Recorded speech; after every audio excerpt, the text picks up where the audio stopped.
Friday! Yeah, it's a sunny Friday. Yan, still exam pa rin Jarela. Shortened lang ang class. Hanggang 11:30 lang sila today. And tomorrow, sad to say, may pasok. Diba kasi nung tayo nung nagbabagyo, ilang araw na walang pasok. So, they're catching up. Just lahat mga school may pasok sa Saturday. Hindi ko lang sure eh. Kasi kayo may exams kayo eh. Si Chef Rivero eh. Meron din. Okay. 2 days siya. Hindi siya magpapahinga. May Sunday class siya.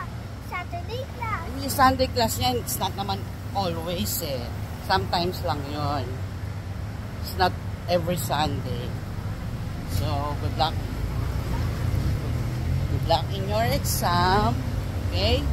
Think of it properly before you answer, okay? Okay, kayo mga kids, nag-aral ba kayo? I'm sure exam ka rin ngayon. Okay, bye! God bless us all!